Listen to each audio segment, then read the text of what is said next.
Poem 1, My Song, written by Gurudev Rabindranath Tagore.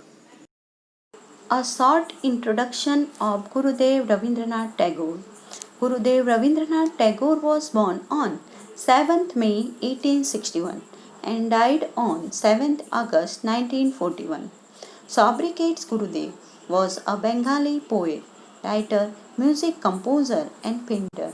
From the Indian subcontinents, he received Bengali literature and music, as well as Indian art with contextual modernism in the late 19th and early 20th centuries. Author of the profoundly sensitive phrase and beautiful verse of Gitanjali, he became the first non European to win the Nobel Prize in Literature in 1913.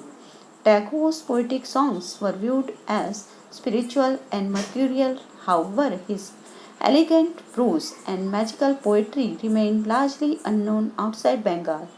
He is sometimes referred to as the Bard of Bengal.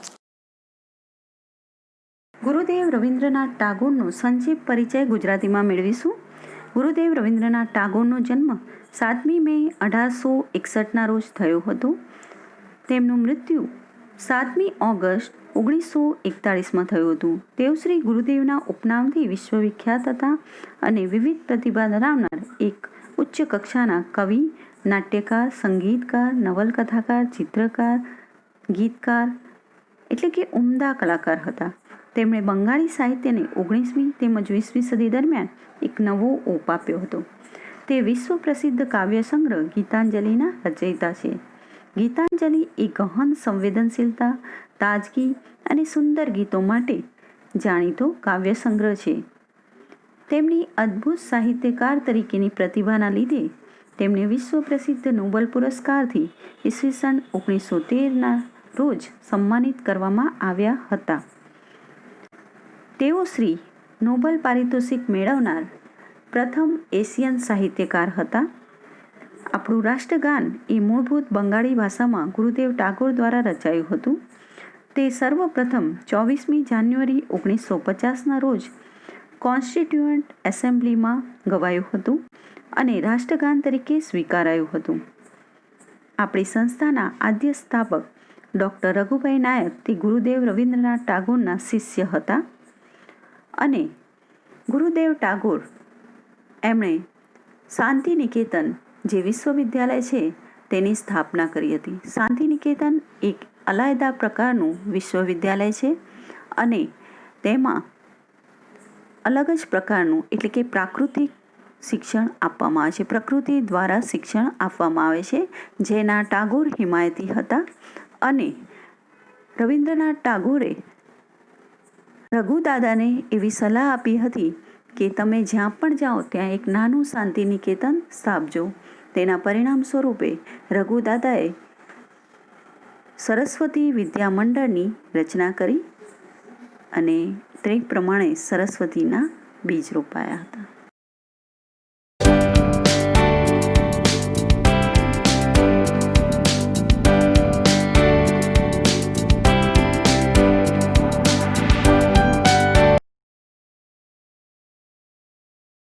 Let's take a quick look on unfamiliar words of the poem, its pronunciation in English and its meaning in Gujarati.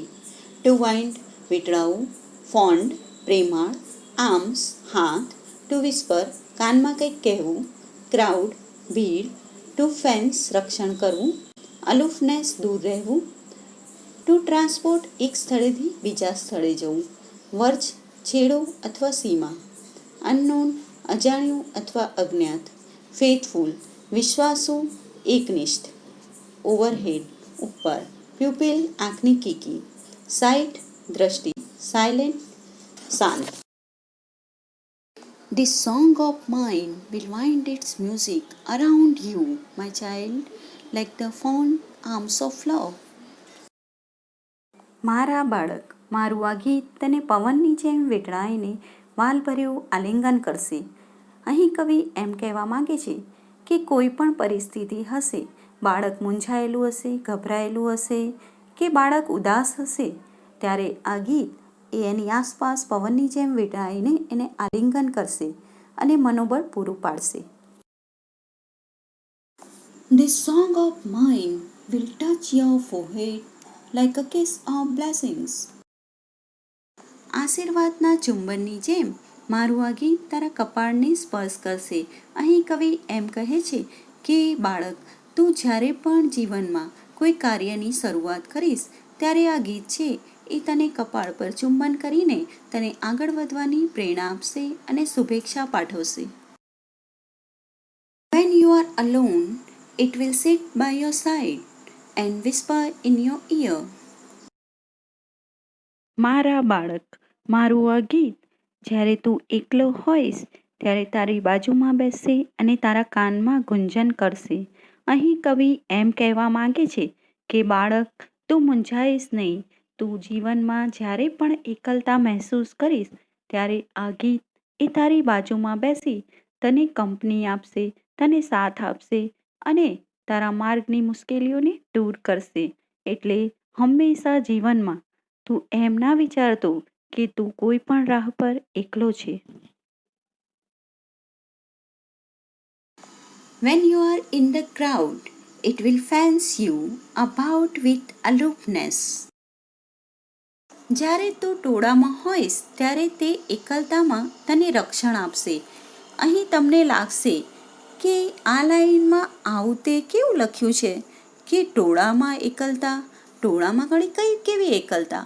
પણ અહીં કવિ એમ કહે છે, ઘણીવાર આપણે વિચારોથી ઘેરાયેલા હોઈએ છીએ, વ્યક્તિઓથી ઘેરાયેલા હોઈએ છીએ અને ઘણા બધાની વચ્ચે પણ ક્યાંક આપણે એકલતા અનુભવતા હોઈએ છીએ. ત્યારે આપણે એમ કહીએ છીએ કે અહીં તો આપણું કોઈ નથી. ત્યારે કવિ એમ કહે છે કે આ ગીત છે એ બાળક તને ક્યારેય પણ એકલતા મહેસૂસ થવા નહીં દે. આ ગીત હંમેશા ટોળાની વચ્ચે અથવા તું જ્યાં જઈશ ત્યાં તને ઘેરીને રહેશે, એટલે કે તારી આસપાસ રહેશે અને તને એકલું નહીં પડવા દે. My song will be like a pair of wings to your dreams. It will transport your hearts in the verge of the unknown. મારું આ ગીત તારા સ્વપ્નોને પાંખો આપશે. તું સપના જોઈશ અને તેને સાકાર કરવા માટે આ ગીત તને મદદરૂપ થશે, પ્રેરણા પૂરી પાડશે. તારા ધ્યેયોને પહોંચી વળવા માટે તે તને માર્ગ આપશે. તારા ધ્યેયો સુધી પહોંચવા તને મદદરૂપ થશે. તે કોઈ પણ અજાણી વસ્તુના હાથ સુધી પહોંચવામાં તને મદદ કરશે. એટલે કે તું કંઈ પણ વસ્તુને જાણતો નહીં હોય તો તે તને જાણવામાં મદદરૂપ થશે અને તને પ્રેરણા આપશે. It will be like the faithful star overhead when the dark night is over your road. જ્યારે અંધકાર થાય છે ત્યારે તે વફાદાર તારાની જેમ રોશની આપે છે. આ પંક્તિ દ્વારા કવિ બાળકને એમ સમજાવવા માંગે છે કે આ જીવન છે એ ફક્ત ફૂલોની સેજ નથી પણ કાંટાભર્યો રસ્તો પણ છે. અને જીવનમાં ફક્ત પ્રકાશ જ નથી, અંધકાર પણ છે. તો બાળક, જ્યારે તારા જીવનમાં નિરાશા, હતાશા કે અંધકારરૂપી વાદળો છવાયેલા હોય, એટલે કે માર્ગમાં મુશ્કેલીઓ હોય કે દુઃખો તકલીફો હોય, ત્યારે તું હિંમત હારી ન જઈશ. કારણ કે મારું આ ગીત એ એક આશાવાદી તારાની જેમ તને માર્ગ બતાવશે, તને આ મુશ્કેલીઓમાંથી ઉગારવાનો પ્રયત્ન કરશે.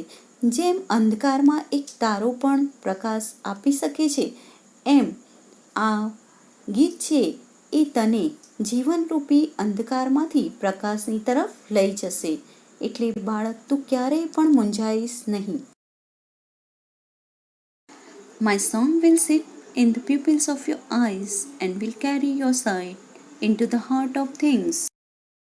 મારું આ ગીત તારી આંખોની કીકીમાં બેસીને તારી દૃષ્ટિને વસ્તુઓના હાથ સુધી પહોંચાડશે.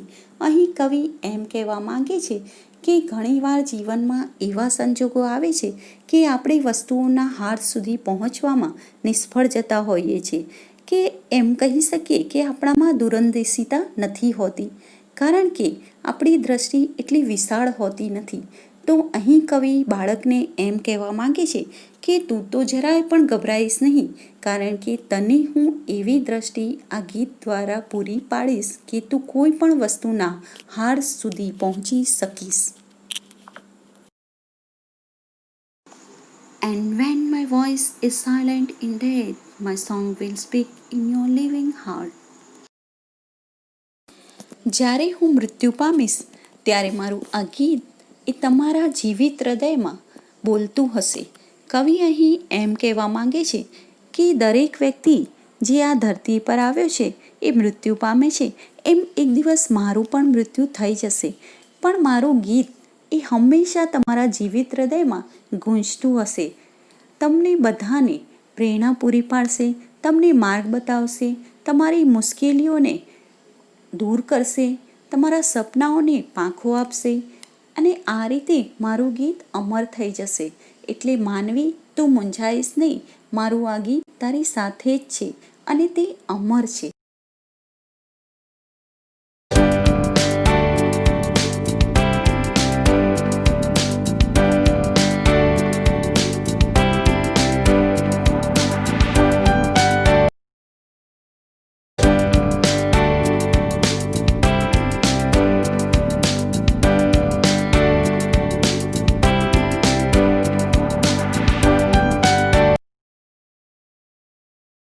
In this poem, the figure of speech simile is used, a comparison between two things using as or like. Example 1. Her smile is as bright as the sun. Here, the brightness of the smile is compared with the sun with the word as. In second sentence, her smile is bright like the sun. Again, brightness of smile is compared with the sun with the word like. As cool as cucumber, as cold as ice, as white as milk, as beautiful as moon. These are the example of simile. Friends, આમાં આપણે જોઈએ છે કે અલંકાર, simile એટલે કે ઉપમા અલંકાર આ કાવ્યમાં વપરાયો છે. કાવ્યની શોભા વધારવા માટે અલંકારોનો ઉપયોગ થાય છે. એમ અંગ્રેજીમાં જેને અલંકારોને ફિગર ઓફ સ્પીચ કહીએ છીએ, અહીંયા એ સિમિલી એટલે કે ઉપમા અલંકાર વપરાયો છે. બે વસ્તુઓની સરખામણી કરવા માટે ઉપમા અલંકારનો ઉપયોગ થાય છે અને ઉપમા અલંકારમાં અંગ્રેજીમાં સિમિલીમાં એસ અને લાઇક વર્ડ, એસ અથવા લાઇક વર્ડ જ્યારે પણ કાવ્ય પંક્તિમાં યુઝ થયો હોય ત્યારે એ જગ્યાએ સિમિલી ફિગર ઓફ સ્પીચનો ઉપયોગ થયો હોય છે. તો તમને આગળની એક્સરસાઇઝમાં કાવ્ય પંક્તિઓ આપેલી છે, જેને ઇંગ્લિશમાં સ્ટાન્જા કહીએ છીએ, એમાંથી તમારે કઈ પંક્તિમાં સિમિલી આપેલું છે એ ગોતીને તમારી નોટબુકમાં નોંધવાનું છે. ત્યારબાદ કાવ્યના પ્રશ્નોત્તર છે એટલે કે ક્વેશ્ચન આન્સર છે, એ પણ તમારે તમારી નોટબુકમાં લખવાના છે.